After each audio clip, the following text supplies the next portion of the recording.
ጤና ይስጥልን ክቡራትና ክቡራን አድማጮች እንደምን አደራችሁ። ካን ሬዲዮ ሬካ የእስራኤል ድምጽ ሬዲዮ በአማርኛ ቋንቋ የሚያሰራጨውን ዝግጅት እነሆ ጀመረ።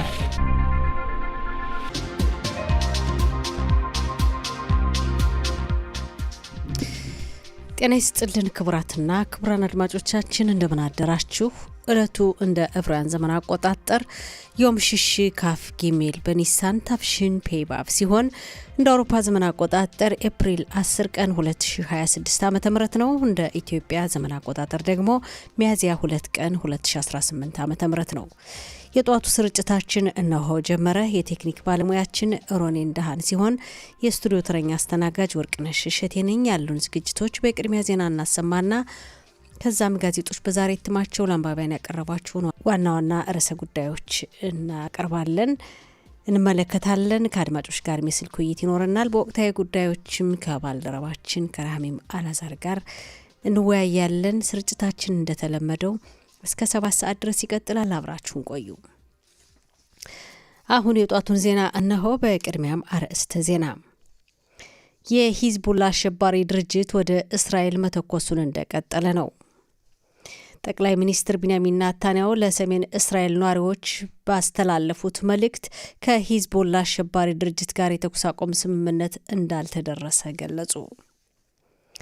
የአርጀንቲናው ፕሬዝዳንት ሃቤር ሚሌ በ78ኛው የእስራኤል ነጻነት በዓል ችቦ እንደሚለኩሱ ታወቀ። የኢየሩሳሌም ባለስልጣናት እስራኤል ነቀርሳ ሀገር ሲል የተናገረውን የፓኪስታን መከላከያ ሚኒስትር ሐዋጅ መሐመድ አሲፍን አወገዙ። የሚሉት ዋና ዋና ዜናዎች ናቸው። ዝርዝሩን እነሆ። የሂዝቡላ አሸባሪ ድርጅት ወደ እስራኤል መተኮሱን እንደቀጠለ ነው። ሂዝቡላ ባስወነጨፈው ሚሳኤል ምክንያት በመካከለኛው በደቡብ እስራኤልና ሽፌላ ተብሎ በሚጠራው አካባቢ የማስጠንቀቂያ ደወል ድምጽ የተሰማ ሲሆን ሚሳኤሉ መክሸፉ ታውቋል። ቀደም ሲል ወደ ሃይፋና ክራዮት ተብለው በሚጠሩት የሰሜን እስራኤል ከተሞች አካባቢ በተወነጨፉ ሚሳኤሎች የማስጠንቀቂያ ደወል ድምጽ የተሰማ ሲሆን የተወሰኑት ሚሳኤሎች ሲከሽፉ ከፊሎች ክፍት ቦታ ላይ መውደቃቸው ታውቋል። በተመሳሳይ ሌሊቱን በሰሜን እስራኤል በተከታታይ የደወል ድምጽ የተሰማ ሲሆን በሰውና በንብረት ላይ ጉዳት አልደረሰም ተብሏል። ጠቅላይ ሚኒስትር ቢንያሚን ኔታንያሁ ለሰሜን እስራኤል ነዋሪዎች ባስተላለፉት መልእክት ከሂዝቦላ አሸባሪ ድርጅት ጋር የተኩስ አቁም ስምምነት እንዳልተደረሰ ገለጹ። ኔታንያሁ ከሊባኖስ ጋር በቀጥታ የሚካሄድ ድርድር ዓላማው የሂዝቦላ ድርጅት የጦር መሳሪያ ትጥቁን እንዲፈታና ከቤይሩት ጋር ታሪካዊ ስምምነት እንዲደረስ ነው ብለዋል። אנחנו ממשיכים להכות בעוצמה את חיזבאללה, ואנחנו לא נעצור עד שנחזיר לכם את הביטחון. ההישגים הכבירים שלנו, גם באיראן וגם נגד ציר הרשע, הביאו לשינוי היסטורי במעמד של ישראל באזור. הם גם הביאו לשינוי לקשרים שלנו עם מדינות, קשרים שלא היו בעבר. ኔታንያሁ የሰሜን እስራኤል ነዋሪዎች ሰላም እስኪመለስ ድረስ በሂዝቦላ አሸባሪ ድርጅት ላይ የተጠናከረ እርምጃ እንደሚወሰድ ገልጸዋል።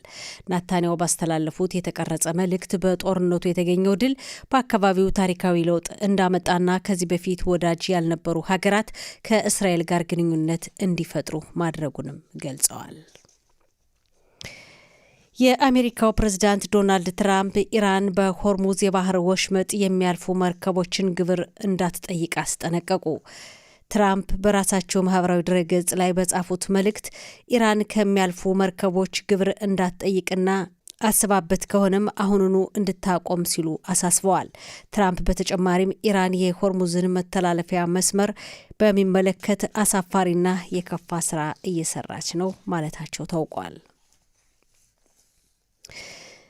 የኢየሩሳሌም ባለስልጣናት እስራኤል ነቀርሳ ሀገር ናት ሲል የተናገረውን የፓኪስታን የመከላከያ ሚኒስትር ሐዋጅ መሐመድ አሲፍን አወገዙ።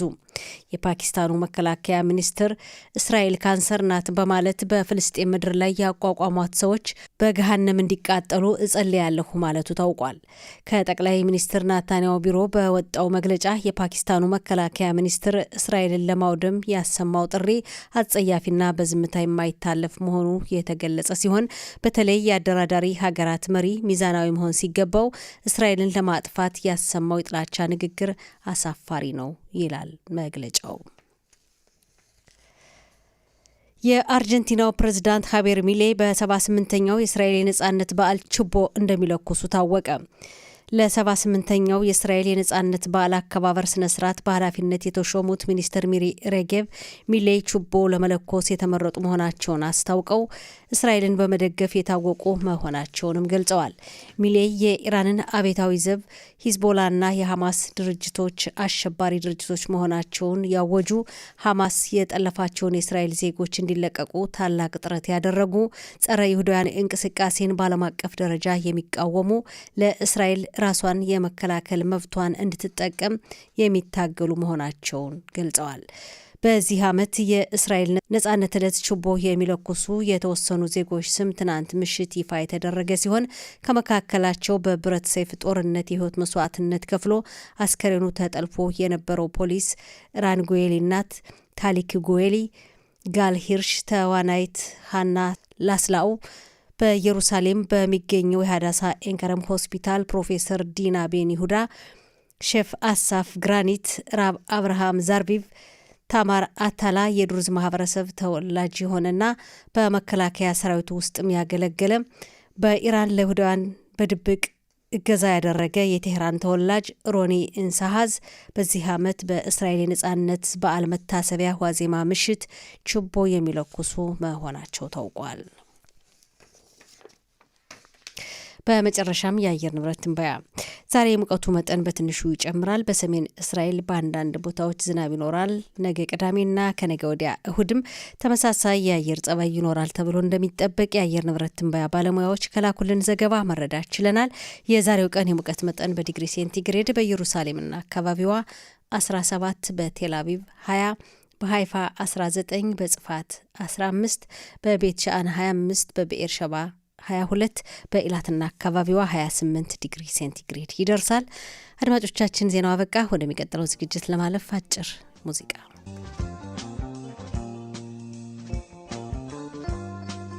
የተከበራችሁ አድማጮቻችን ስርጭታችን እንደቀጠለ ነው። አሁን ደግሞ ጋዜጦች በዛሬ እትማቸው ለአንባቢያን ያቀረቧቸውን ዋና ዋና ርዕሰ ጉዳዮችን እንመለከታለን። 4ቱ ዕለታዊ ጋዜጦች ደርሰውናል። የሊዮታ ሀሮኖት፣ እስራኤል ሀየውም፣ ሀሬጽና ማሪፍ። እንግዲህ ሁሉም ጋዜጦች በመጀመሪያ ገጻቸው ላይ ትኩረት የሰጡባቸውን ርዕሰ ጉዳዮች እንመለከታለን። የዲዮታ ሀሮኖትን ስንመለከት በመጀመሪያ ገጹ ላይ ትኩረት ከሰጠባቸው ርዕሰ ጉዳዮች መካከል በሰሜን እስራኤል የሂዝቦላ ድርጅት እንግዲህ ወደ ሰሜን እስራኤል መተኮሱን መቀጠሉን በሚመለከትና ከሊባኖስ ጋር ይህን ችግር ለመፍታት በቀጥታ በእስራኤልና በሊባኖስ መካከል ድርድር ለመጀመር የታሰበውን ሀሳብ የሚመለከት ዘገባ አቅርቧል። ርዕሰ ጉዳዩ እየተኮሱ መነጋገር ይላል። ከርዕሰ ጉዳዩ በታች በተጻፈው ንዑስ ርዕስ ደግሞ ከዋና ርዕሱ በታች በተጻፈው ንዑስ ርዕስ የሂዝቦላ ድርጅት ወደ ሰሜን እስራኤል ነዋሪዎች እየተኮሰ ነው፣ ግን በተኩሱ ጥላ ስር ሆኖ ጠቅላይ ሚኒስትር ቢንያሚን ኔታንያሁ ከሊባኖስ ጋር በቀጥታ ድርድር ለመጀመር የታሰበበት መሆኑን ትናንት በቪዲዮ የተቀረጸ መልእክት አስተላልፈዋል። ሰሜን እስራኤል ነዋሪዎችም ጥሪ አቅርበዋል በመልእክታቸውና ሂዝቦላ እየተኮሰ ባለበት ጊዜ የሰሜን እስራኤል ነዋሪዎች ወደ ሚቅላጥ እየሮጡ ወደ መጠጊያ ወደ ሮኬትና ሚሳኤል መከላከያ ክፍል እየሮጡ ግን ጎን ለጎን ደግሞ ጠቅላይ ሚኒስትሩ በውይይት ጀምረናል፣ ውይይት ልንጀምር ነው ከሊባኖስ ጋር የሚል መልእክት አስተላለፉና እንግዲህ ለስምምነት መታሰቡና ዜጎች ደግሞ ላያቸው ላይ ሮኬትና ሚሳኤል እየተተኮሰ ወደ መጠለያ ክፍል እየሮጡ ጎን ለጎን ይሆናል ወይ የሚል መልእክት ያለው ዘገባ ነው። እንግዲህ ተኩሱም እንደቀጠለ ነው። ጎን ለጎን ደግሞ ከሊባኖስ ጋር ቀጥታ ውይይት ለማድረግ ጠቅላይ ሚኒስትሩ መልእክት አስተላልፈዋል ይላል። እንግዲህ በመልእክቱ ቀደም ሲል በዜናም እንደተመለከት ነው ከሊባኖስ ጋር በሚካሄደው ቀጥተኛ መልእክት እስራኤልና ሊባኖስ በሚቀጥለው ሳምንት በዋሽንግተን ድርድር ለመጀመር አስበዋል። ይህን ጉዳይ በሚመለከት ምንድነው ነጥቦቹ? የሂዝቦላ ድርጅት እንግዲህ በሊባኖስ የሚገኘውን የሂዝቦላ ድርጅት ትጥቅ ማስፈታትና ከዛ በኋላ በሊባኖስና በእስራኤል መካከል የሰላም ስምምነት በሁለቱ ሀገራት መካከል የሰላም ስምምነት ድርድር ለመድረስ ነው አሁን ያሉ እንግዲህ መወያያ ቅድመ ሁኔታዎች ነጥቦቹ በዚህ ዙሪያ ጠቅላይ ሚኒስትሩ መልእክት አስተላልፈዋል። ትናንት የተቀረጸ መልእክት። ሌላው ርዕሰ ጉዳይ የዲዮታ አሮኖት በዛሬ ዘገባው ከተመለከታቸው ርዕሰ ጉዳዮች መካከል ዛሬ በአሜሪካና ኢራን በተኩስ አቁም ስምምነቱ ዙሪያ እንግዲህ ለ2 ሳምንት የሚቆይ ጊዜያዊ የተኩስ አቁም ስምምነት ተደርሷል። ዛሬ አሜሪካና ኢራን በፓኪስታን ድርድር ይጀምራሉ፣ ውይይት ይጀምራሉ ተብሎ እንደሚጠበቅና ያው እንግዲህ ውይይታቸው ዛሬ ነው የሚጀምር የሚል ርዕሰ ጉዳይ አለ። ሌላው የዲዮታ አሮኖት ያቀረበው ርዕሰ ጉዳይ የሃይማኖት ተከታይ ሴቶች እንግዲህ ሃይማኖት የሚጠብቁ ሴት ተዋጊ ወታደሮች ከወንዶች አያንሱም። ሃይማኖት የሚጠብቁ ወንድ ተዋጊ ወታደሮች እና ያው በሴት ሃይማኖት የሚጠብቁ ሴት ተዋጊ ወታደሮች መካከል የቀረበ እንግዲህ ማመዛዘኛ ነው። ግን የሴት ተዋጊ ወታደሮች እንደሚሉት እኛ ከወንድ ተዋጊ ወታደሮች አናንስም፣ ሀገራችን በትክክል እንጠብቃለን። አሁን ከኢራን ጋር በተካሄደው ሻጋት ሀሬ ወይም የአንበሳው ግሳት የአንበሳ ጩኸት በተባለው ወታደራዊ ዘመቻ ወደ ግብጽን ወደሚያዋስነው ድንበር እንዲሄዱ እንደተደረገና የተሰጣቸውን ኃላፊነት ሁሉ በአግባቡ እንደተወጡ እነሱም በራሳቸው አንደበት እኛ ሀገራችን እንጠብቃለን፣ ሀገራችን ከጠላት እንከላከላለን፣ ምንም የሚጎልን ነገር የለም፣ ተዋጊዎችንን ከሃይማኖት ከሚጠብቁ ወንድ ተዋጊ ወታደሮች ባላነሰ ሁኔታ ሀገራችን እንጠብቃለን የሚል ሀሳብ እንደሰጡና ያው እንግዲህ እነሱ የሚመለከት ሰፊ ዘገባ በጋዜጣው የውስጥ ገጽ ቀርቧል። ወደሚቀጥለው ጋዜጣ ስናልፍ እስራኤል አየም ነው። እስራኤል አየም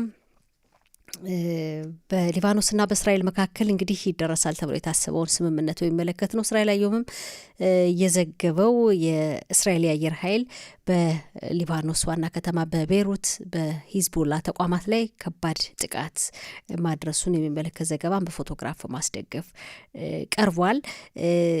ሂዝቦላም ያለማቋረጥ ባሳለፍነው ሌሊት እንዲያውም ቀደም ሲል እንዳየነው በዜና እንደተመለከት ነው ሂዝቦላ ዛሬ ወደ ደቡብ እስራኤል ወደ መካከለኛው እስራኤል በደቡብና በመካከለኛው እስራኤል መካከል በሚገኙ ሽፌላ ተብሎ በሚጠራው ሰፊ አካባቢ ነው የማስጠንቀቂያ ደወል ድምጽ ተሰምቷል።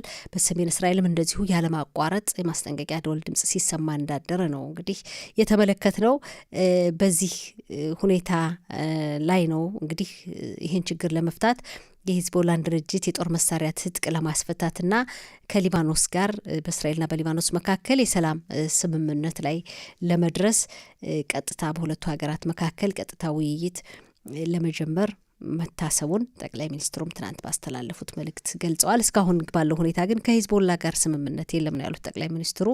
ስምምነት የሚደረሰው ከሊባኖስ ጋር እንጂ ከሂዝቦላ ጋር አይደለም። ያው ሊባኖስ እንግዲህ የሂዝቦላን ድርጅት ትጥቅ እንድታስፈታና ከዛ በኋላ ከእስራኤል ጋር ያላትን የሰላም ድርድር እንድትቀጥል ነው።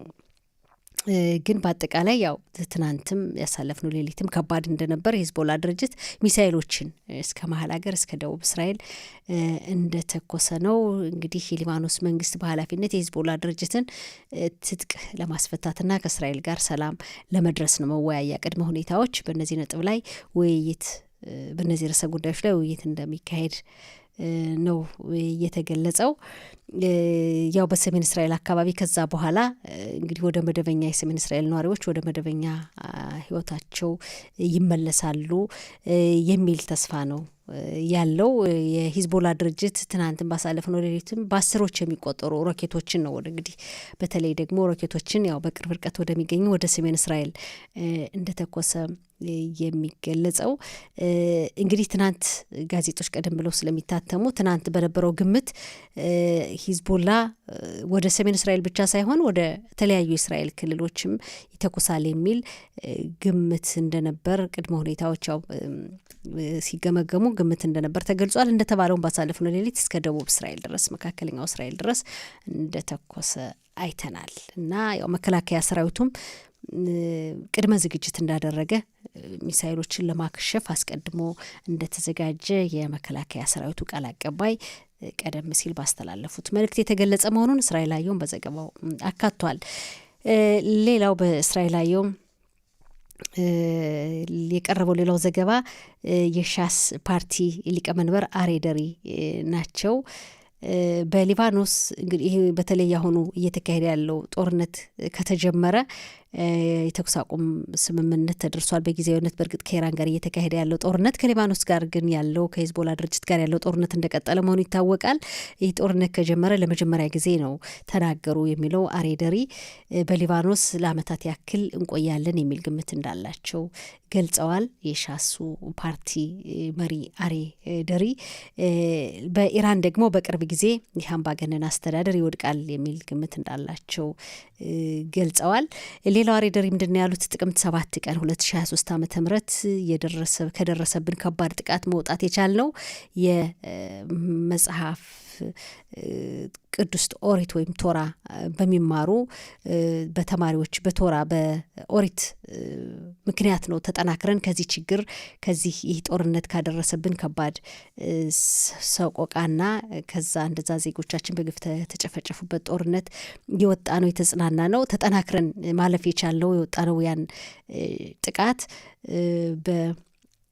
ቶራ በመጽሐፍ ቅዱስ ወይም በኦሪት በቶራ ምክንያት ነው።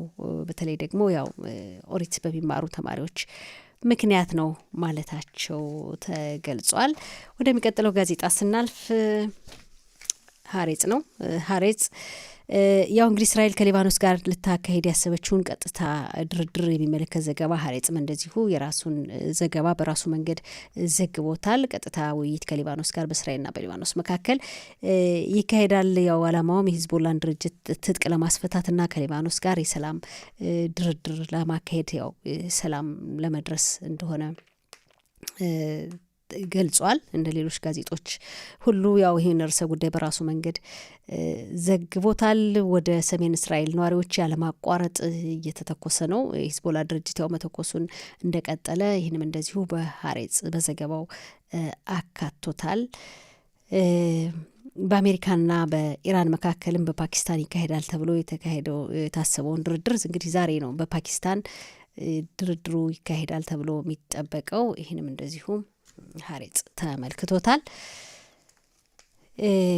ሌላው ጠቅላይ ሚኒስትር ቢንያሚን ኔታንያሁ በኢራን የተካሄደውን ጦርነት እንግዲህ በሚመለከት ያስቀመጡት ግብ ነበር። ያ ግብ ተሳክተዋል ወይ የሚል ዘገባ አለ። እንግዲህ ትራምፕም ጠቅላይ ሚኒስትር ቢንያሚን ኔታንያሁም የአሜሪካው ፕሬዝዳንት ዶናልድ ትራምፕም ያስቀመጧቸው ግቦች ነበሩ። ያን ግብ አሳክተዋል ወይ? በሊባኖስ የሚካሄደው ጦርነት እውነት በስምምነት ይደረሳል፣ ችግሩ ይፈታል ወይስ ሊቀጥል ይችላል የሚል ዘገባም እንደዚሁ ሀሬጽ ለአንባቢያን አቅርቧል በዛሬ እትሙ። ሌላው የሻባክ ድርጅት ኃላፊ መሪ ናቸው። ዳቪድ ዚኒ የሻባክ ድርጅት ሊቀመንበር በይሁዳና ሰማሪያ አካባቢ በሚኖሩ ይሁዳውያን በሰፈራ ጣቢያዎች የሚኖሩ ይሁዳውያንና በፍልስጤማውያን መካከል ከባድ ግጭት የተነሳ እንደሆነ በተለይ በመጨረሻዎቹ ሳምንታት ግጭቱ ተጠናክሮ እንደቀጠለ እንደሆነ ይነገራል። እሳቸው የሚሉት ይህ ግጭት ይሁዳውያን የይሁዲ አሸባሪ አይባሉም፣ በሽብርተኛነት ሀሳብ አይደለም። በእርግጥ ግጭት ይፈጠራል፣ ግጭቶች የወንጀል ድርጊቶች እንጂ የይሁዳውያን አሸባሪ ሽብርተኛ ይሁዲ ናቸው ብለው እንደማያስቡ ያሰሙት ንግግር አለ። ይህም በሚመለከት ሀሬጽም ሰፊ ዘገባ አቅርቧል በዚህ ርዕሰ ጉዳይ። ሌላው ዶናልድ ትራምፕ የአሜሪካው ፕሬዝዳንት ዶናልድ ትራምፕ በዚህ ከኢራን ጋር በተካሄደው ጦርነት እንዳሰቡት እንደዛቱት አላማቸውን አሳክተዋል ወይ? ዛቻቸው በጣም የተጋነነ ነው። ግን የሆርሙዝን ባህር እንኳን ከ40 ቀናት ጦርነት በኋላ የሆርሙዝን የንግድ መርከቦች መተላለፊያ የባህር መስመር የባህር ወሽመጥ ለማስከፈት ወደ ድርድር ነው ያመሩት። በኃይል እንደሚፈክሩት እንደሚዝቱት አላስከፈቱም እና ትራምፕ ከዛቻቸው ጋር ሲነጻጸር የሚሰሩት ስራ የሚያስመዘግቡት ድል ተመጣጣኝ ነው ወይ የሚል ዘገባ አቅርቧል ሀሬጽ። በይሁዳና ሰማሪያ አካባቢ ነው። ሌላው ደግሞ እንግዲህ በዛ አካባቢ የሚፈጠሩ ግጭቶችን በሚመለከት ወደ ጸጥታ ጥበቃ ኃይሎች ስልክ ይደውላሉ፣ እርዳታ ይጠይቃሉ። የአካባቢው ነዋሪዎች ግን ምላሽ እንደማይቀበሉ እንደገለጹ በዘገባ አቅርቧል ሀሬጽ። እንዳውም ከተወሰነ ጊዜ በኋላ ራሳቸው አቤቱታ ያቀረቡ ሰዎች በቁጥጥር ስር እንደሚውሉ ቅሬታ ያቀረቡ መሆናቸውን ዘግቧል። ወደ ማሪቭ ነው ይቀረን። ወደ ማሪቭ ስናልፍ ማሪቭ ከኢራን ጋር በተካሄደው ጦርነት ከ3 እስራኤላውያን መካከል ሁለቱ በውጤቱ ደስተኞች አይደሉም ይላል። እንግዲህ ከ3ቱ መካከል ሁለቱ በውጤቱ ደስተኞች አይደሉም በተካሄደው ጦርነት የሚል ዘገባ አቅርቧል። ማሪቭ እንግዲህ ጥናት ነው ዘገባ ያካሄደውን ጥናት ነው ያቀረበው ከህዝብ ላይ ያካሄደው ግምገማ። ሌላው ደግሞ በዚህ ሰዓት ምርጫ ቢካሄድ ማሪቭ እንደዚሁ በምርጫ ዙሪያም ያካሄደው ቅድመ ግምገማ ጥናት ያው ሴኬር አለ። ጠቅላይ ሚኒስትር ቢንያሚን ኔታንያሁ በክኔሴቱ 25 መቀመጫዎችን ያገኛሉ ይላል። በናፍታሊ ቤኔት 24፣ ጋዳይ ዘንኩት 13፣ ያኢር ጎላን 9፣ አሬደሪ 9፣ አቪግዶር ሊበርማን 8፣ ኢታማር ቤንጊቪር 8፣ ያኢር ላፒድ 7 እያለ ያው ወደ 5 እንደዛ ይወርዳል። ከዛ በኋላ ይቀጥላል እና ያው ማሪቭ ያካሄደው ቅድመ ጥናት ቅድመ ግምገማ ነው ይሄን ያቀረበው። ሌላው ያው እንግዲህ የውይይት የንግግር እንግዲህ ዲቡር የሚላል የንግግር ጊዜ ነው ከዚህ በኋላ የቀረው በማለት የጠቅላይ ሚኒስትር ቢንያሚን ኔታንያሁና የፕሬዚዳንት ዶናልድ ትራምፕን ፎቶግራፍ በማስደገፍ ከዚህ በኋላ በኢራን በሚካሄደውም በሊባኖስ በሚካሄደውም ጦርነት ያው ውይይት ሊሆን እንደሚችል የቀረበ ዘገባ አለ። ወደ ሰሜን እስራኤል ያው የሂዝቦላ ድርጅት እየተኮሰ ባለበት ጊዜ ጠቅላይ ሚኒስትር ቢንያሚን ኔታንያሁ ከሊባኖስ ጋር ስለሚካሄድ ቀጥታ ውይይት አሰምተዋል። የሂዝቦላን ድርጅት የጦር መሳሪያ ትጥቅ ለማስፈታት ይህም በሚቀጥለው ሳምንት በዋሽንግተን እንግዲህ በአሜሪካ በዋሽንግተን ሊባኖስና እስራኤል ድርድር ይጀምራሉ ተብሎ እንደሚጠበቅ ተገልጿል። ትናንት ምሽት ሊባኖስ እንግዲህ በሊባኖስ የሚገኝ ሂዝቦላ ድርጅት ወደ መካከለኛው እስራኤልና ከዛም አልፎ ሊተኩስ እንደሚችል ግምት ነበር። ያው ማሳለፍነው ሌሊት እንደሆነ አይተናል። ቀደም ሲልም ተመልክተነዋል። እንግዲህ ዛሬ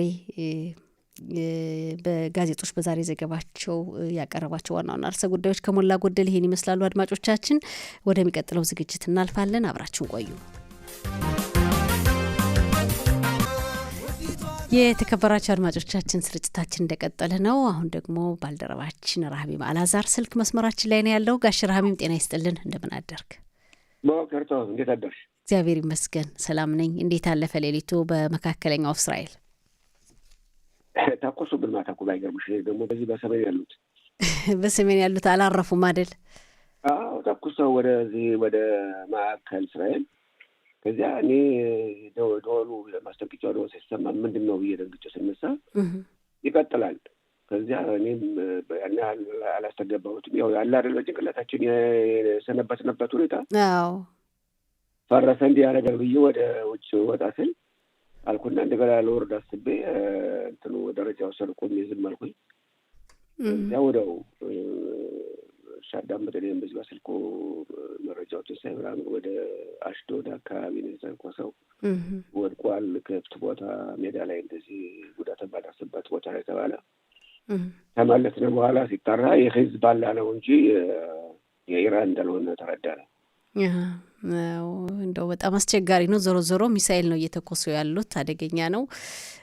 እንግዲህ እስራኤል ጠላቶች በዚህ ደረጃ ከባድ ነው፣ ኃይለኞች ናቸው። እንደው እንዴት ነው አሁን ያለው ሁኔታ? ከሂዝቦላ ጋር ስምምነት ከሊባኖስ ጋር ስምምነት ለመድረስ እየታሰበ ነው፣ እየሰማን ነው። ጋሽ ረሃሚም እንደው በአጠቃላይ ያለው ሁኔታ ምን ይመስላል?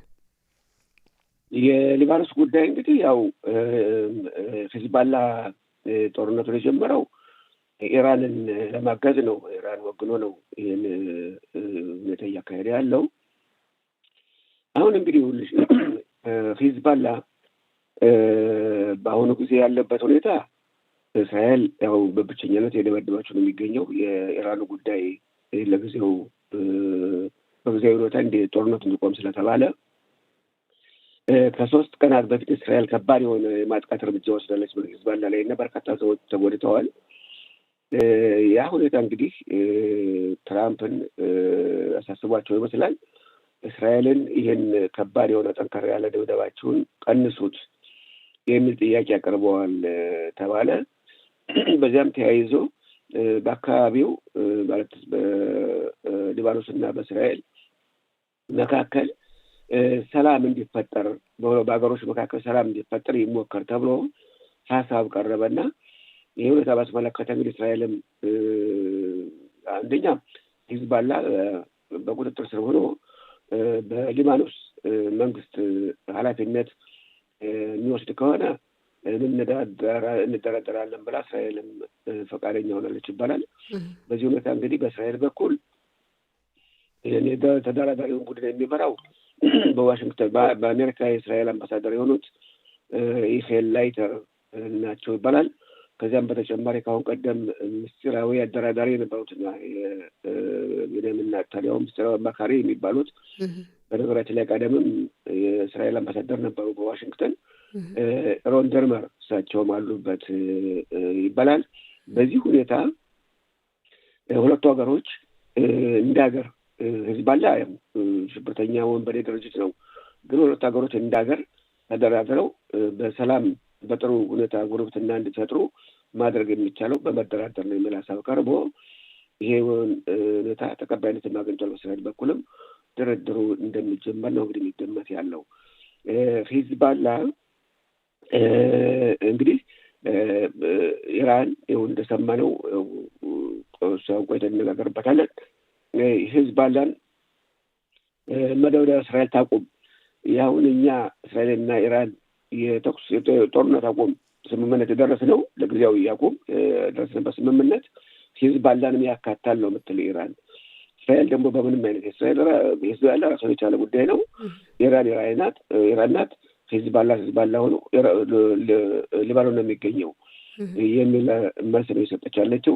ይህ ሁኔታን ባስመለከተ ፕሬዚደንት ትራምፕም ተናግረዋል።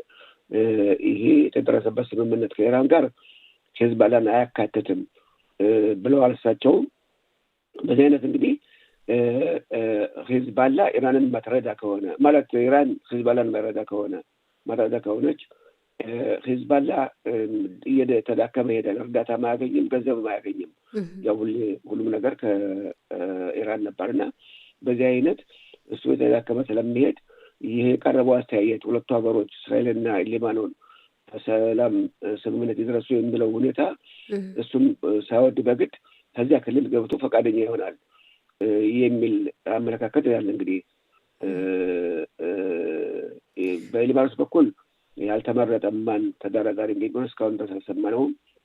ለማንኛውም ሊባኖንም ያነት ፍላጎት እንደሚኖራት አያጠራጠርም። ምክንያቱም የሊባኖስ ሕዝብ ነው የተሰቃየ ያለው በሂዝቦላ ምክንያት እና ይሄ ነገር እንዲቆም በሰላማዊ ሁኔታ እንዲቆምና ሂዝቦላ አርፎ እንዲቀመጥ ሁለቱ ሀገሮች እስራኤልና ሊባኖስ በጥሩ ጉርብትና እንዲኖሩ እንዲያውም ሊባኖስ ከእስራኤል ብዙ የምታገኘው ጥቅሞች ሊኖሩ ስለሚችሉ በተለያዩ ሁኔታዎች ይህን ነው እንግዲህ ሰፋ አድርገው እየተመለከቱት ያሉት ይባላል። አዎ እንግዲህ መቼም ዋናው ኢራን ናት እና ያው ራሱ እንደሚታወቀው አሜሪካና ኢራንም ድርድር እንደሚጀምሩ በፓኪስታን ነው የተገለጸው። ጋሽ ረሃሚም እንደው ምን ይጠበቃል? ይሄ ድርድር ቀጣይ ሊሆን ይችል ይሆን? እንደው የተኩስ አቁም ስምምነቱን ዘላቂ ሊያደርገው ይችል ይሆን? የኢራንና የእስራኤል ጉዳይ ጥቂት ቀላል ነገር አይመስልም። ምክንያቱም ሁለቱም ወገኖች የሚያቀርቡት ጥያቄ አንደኛው ቢቀበለው እንደተሸነፈ የሚያስቆጥረው ስለመሰለው ሁሉም በአቋሙ ሊያልኩት ነው መባባል ያህል በአሜሪካና በኢራን በኩል እንግዲህ በቋሚነት አሜሪካ እና እስራኤል እያቀረቡ ያለው ጥያቄ ያው ሶስቱም ጠንካራ ጥያቄዎች ናቸው። አራተኛም ሌላ ተጨማሪ ኋላ ያለ እንጂ ሶስቱ ግን ያው ኢራን አንደኛ የኒውክሌር ጦር መሳሪያ እንዳይኖራት፣ ሁለተኛ የረጅም ርቀት ተወንጫፊ ሚሳይሎች እንዳይኖራት፣ ሶስተኛ እነዚህ የተላላኪዎቹን ማርዳቷና ማገዟን እንደ ሂዝቦላ ያሉትን ታቆም የሚል ጥያቄ ነው። አሁን በጦርነቱ እየቀጠለ በሄደበት ጊዜ ሌላ አዳዲስ ሁኔታዎች ተፈጠሩ አሉ። ከዚህ አንዱና ጎልቶ የሚታየው በፋርስ ባህረ ሰላጤ የሚገኘው ሆርሙዝ የሚባለው የባህር ወሽመጥ ጉዳይ ነው። በዚያ የባህር ወሽመጥ እንግዲህ በርካታ የንግድ መርከቦች የሚያልፉበት ነው።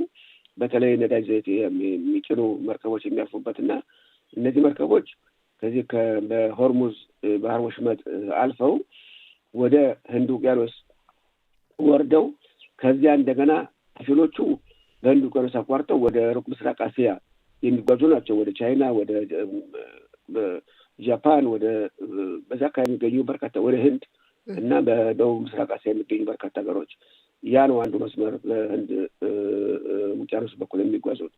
ሁለተኛው ወደ ቀይ ታጥፈው በባቤል መንደብ የሚባል የባህር ወሽመጥ አለ። በዛ በኩል አቋርጠው በቀይ ባህር ከዚያ ወደ ስዊዝ ካናል በግብጽ ቁጥጥር ስር የሚገኙ ስዊዝ ካናል ከዚያ ካለፉ በኋላ ወደ ሜዲትራኒያን ባህር ከዚያ ወደ ምዕራብ ሀገሮች የሚያልፉበት መስመር ነው። እንግዲህ አሁን ዋናው ማነቆ እንግዲህ ሆነ ያለው የሆርሙዝ ባህር ወሽመጥ ነው። ያንን ኢራን ዘግቻለሁ፣ በመርከቦችም እንዳያልፉ ፈንጅ ጠምጄበታለሁ በዚህ አካባቢ የሚል ሁኔታ ነው እያሰማች ያለች። ያን ደግሞ የዚያ ሁኔታ ደግሞ በበርካታ ሀገሮች ላይ ከባድ የሆነ የነዳጅ ዘይት እጥረትና ከዚያ የፍጆታ ዕቃ ውድነትን አስከትሏል እና አሜሪካ ይህን ሆርሙዝ ኢራን መዝጋት የለብሽም ነው የምትል። አሁንም ቢሆን እንግዲህ ትራምፕ የተናገሩት ይህን ጦርነቱ ያቁም ብለው ይፋ ባደረጉበት ጊዜ የሆርሙዝ ባህር ወሽመጥም እንደሚከፈት ነው የተናገሩት። አሁን ኢራኖች ይህንን ሌላ ተቃራኒ መልስ እየሰጡ ስለሆነ ፕሬዚደንት ትራምፕ እንደገና ወደ ማስጠንቀቂያ እና ከባድ ቃላት ወደ መሮሩ አቅጣጫ ነው አዞረው ያሉት እና ኢራንን በጣም እያወቀሱ ነው የሚገኙት።